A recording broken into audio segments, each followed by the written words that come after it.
Bismillahirrahmanirrahim. Assalamualaikum warahmatullahi wabarakatuh. Di sini kami akan mempresentasikan tentang poster skripsi kami yang berjudul Analisis Skrip pada Housing Motor Penggerak Batang Kendali Control Root Drive Mechanism menggunakan metode elemen hingga. Saya Madinatun Nurlaili dengan NIM 27 dan teman saya Priska Francisca dengan NIM 43 dan dosen pembimbing kami yaitu Pak Ani Rahmat STMT dan juga Bumala STMT.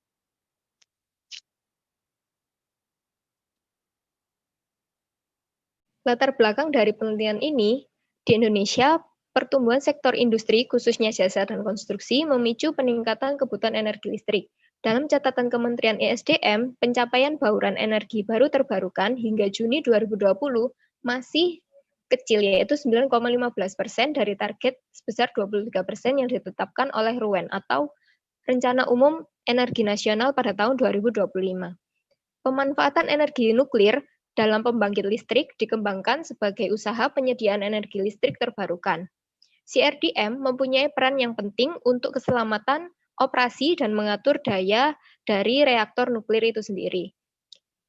Rancang bangun housing atau pelindung dari CRDM dikembangkan dalam program Insinas 2020 yang bekerja sama dengan Batan, di mana pada material housing atau pelindung dari CRDM pada kondisi beban tetap dan temperatur tinggi akan menyebabkan deformasi dalam waktu yang lama atau disebut dengan creep.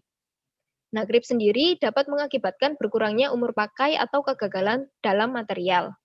Sehingga tujuan dari penelitian ini yaitu untuk mengetahui fenomena creep yang terjadi pada material housing motor penggerak batang kendali dan juga mengetahui pengaruh variabel tegangan pada fenomena creep yang terjadi dengan menggunakan software ANSYS. Variabel dari penelitian ini yang pertama adalah material dan juga tegangan yang dapat dilihat pada layar dengan tahapan penelitian yang akan dijelaskan pada simulasi ANSYS berikut. Baik, kami akan mulai tahap-tahap dari penelitian ini. Yang pertama adalah menggambar dua dimensi dari geometrinya, yaitu dengan cara klik preprosesor, kemudian modeling, kemudian create, dan keypoint, inactive JS. Kemudian kita klik key point yang akan kita gambarkan hingga membentuk seperti ini. Kemudian setelah key point sudah digambar semua, kita create line-nya, kemudian klik line, in straight line, hingga membentuk gambar garis-garis seperti ini.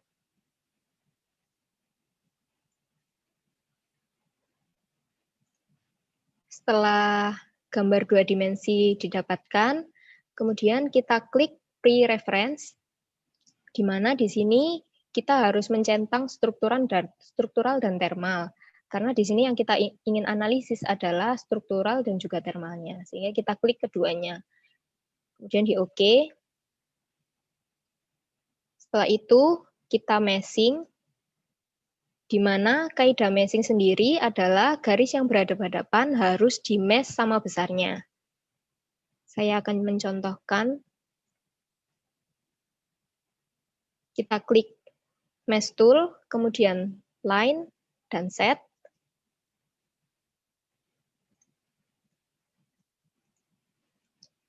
Di sini garis yang berhadapan-hadapan adalah L39, L41, L21,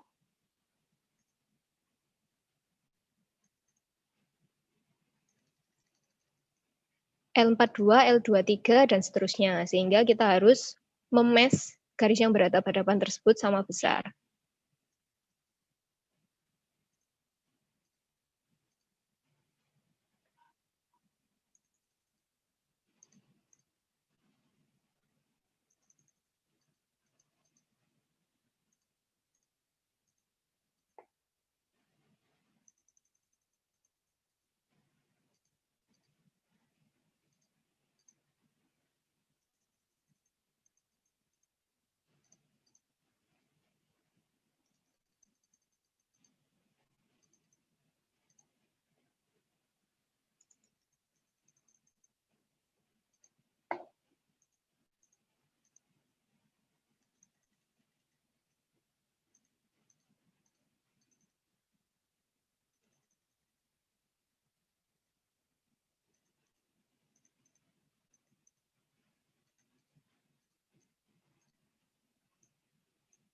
Setelah semua garis yang berhadapan-hadapan di-pick, kemudian kita klik apply.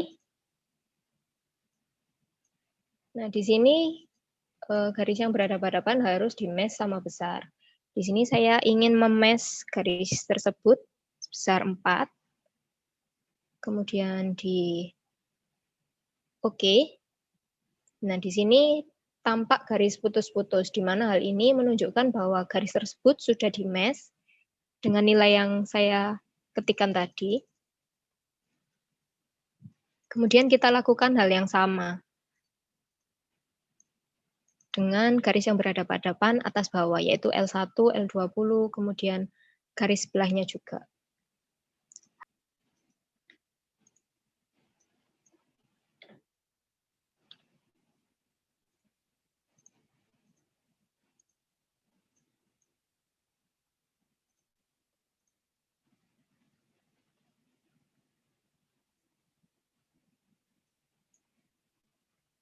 Nah, setelah semua garis yang berhadapan-hadapan atas bawahnya sudah kita pick, maka diklik OK.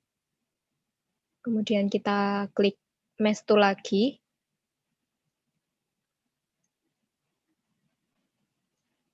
Kemudian klik area, Quad, dan Map. Yang ininya tetap 3 or 4 side, kemudian kita klik Mesh. Nah, di sini kita disuruh mempick area yang akan kita mesh. Jadi di sini kita klik semua area yang ingin kita mesh.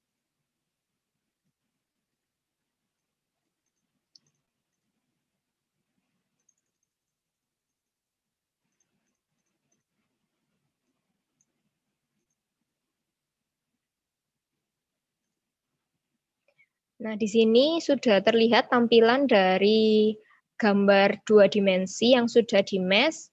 Di sini terlihat elemen-elemen berupa kotak-kotak.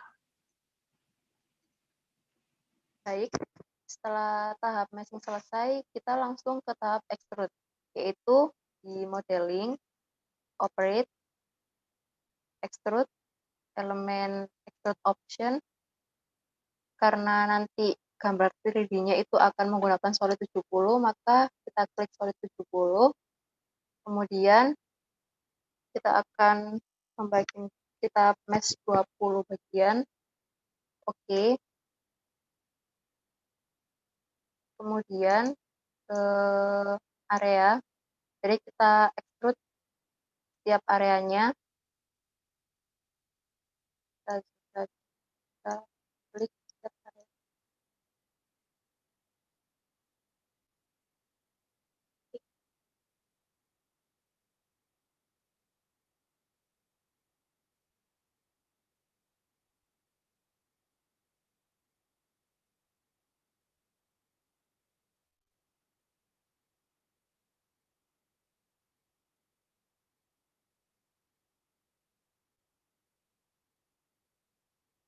Lalu setelah terpick semua areanya, kita apply dan kita lanjut ke pick garis bantunya. Kita plot dulu, lalu kita klik. Di sini gambar 3D dari host-nya sendiri sudah selesai.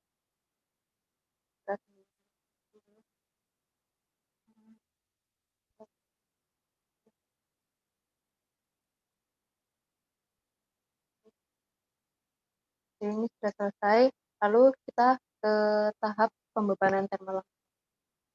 Pertama-tama kita masuk ke solution. Sebelum itu kita cek dulu apakah material properties-nya sudah dimasukkan. Di material models ini kami sudah memasukkan nilai density, specific heat, linear isotropic, modulus elastisnya, dan juga number of Poisson, lalu thermal expansion dan thermal conduction. Setelah material properties-nya sudah dimasukkan, lalu ke solution. Ke analysis type, new analysis, kita pakai transient. Oke. full, solve and control, kita cek dulu, udah 0, oke. Lalu ke define load, ke setting, reference time ini yaitu temperatur reference, kita pakai 25. Oke, dan apply. Nah, di sini merupakan tahap di mana kita akan menempelkan beban temperaturnya. Karena di sini seolah-olah si RDM ini belum menempel di reaktor nuklir. Maka fluidanya diabaikan sehingga kita menggunakan full konduksi yaitu thermal. Jadi kita menggunakan thermal temperatur on area.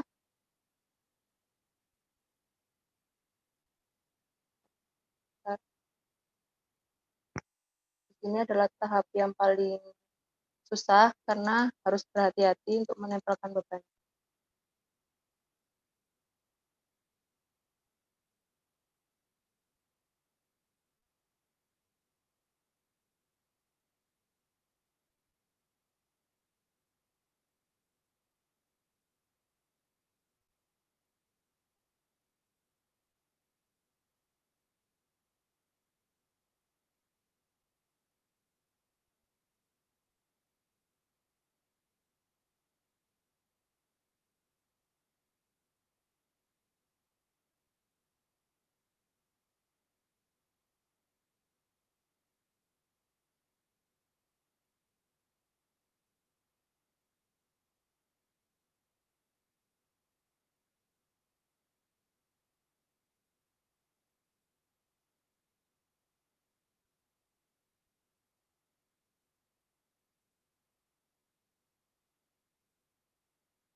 Kalau sudah kita oke, kita masuk ke temp dan kita masukkan nilai temperatur.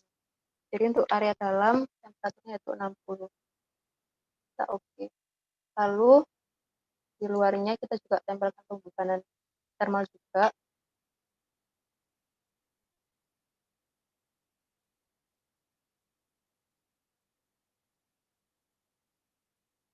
Kita buka area luarnya.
Ini ada area yang kurang.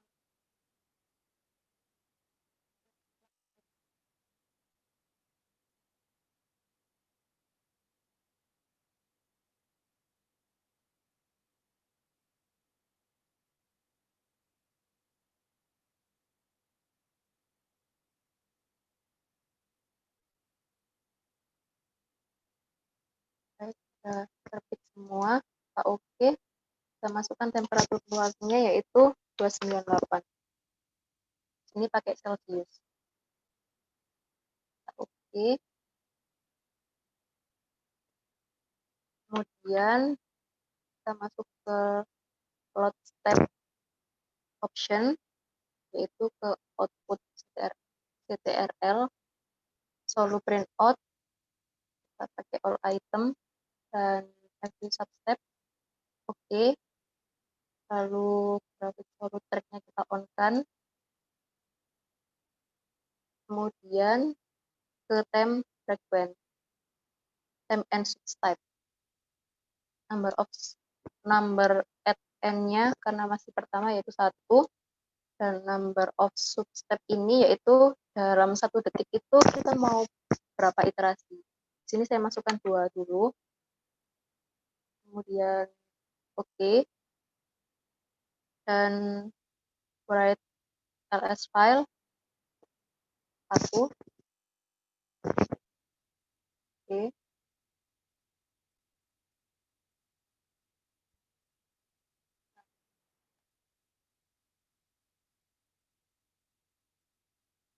Setelah itu kita masuk ke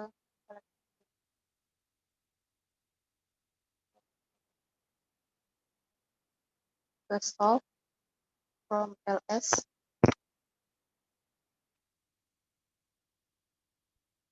Oke.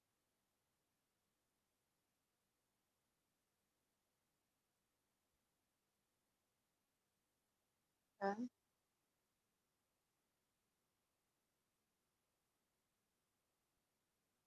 kemudian langsung ke general post proc data and file, kita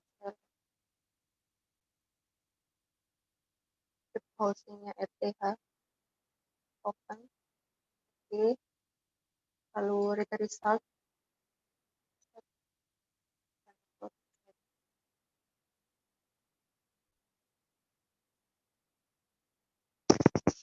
pakai solution degree of freedom pada temperatur.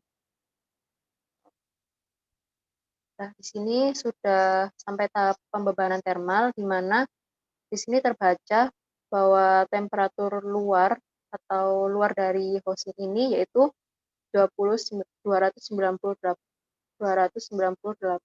derajat Celcius, dan temperatur dalam yaitu berkisar 60 derajat Celcius. Kemudian di sini merupakan hasil sementara dari simulasi kami. Di sini hasil sementaranya yaitu berupa gambar 2 dimensi housing motor penggerak batang kendali dan juga distribusi temperatur pada material SA403 grade 304, di mana bagian penampang luar yaitu dengan temperatur 298 derajat Celcius. Dan di sini juga terdapat hasil dari distribusi temperatur pada material SA182 grade F304, di mana pada penampang bagian dalam menunjukkan temperatur yaitu 60 derajat Celcius. Dan kesimpulan yang kami ambil yaitu pemodelan pada tahap geometri dari housing motor penggerak batang kendali telah sesuai. Kemudian rencana selanjutnya yaitu melanjutkan analisis struktural pada tiap variabel dan juga melanjutkan analisis hingga tahap ekstrapolasi. Di sini merupakan daftar pustaka atau referensi yang kami ambil sebagai penunjang dari simulasi kami. Baik, terima kasih atas perhatiannya. Wassalamualaikum warahmatullahi wabarakatuh.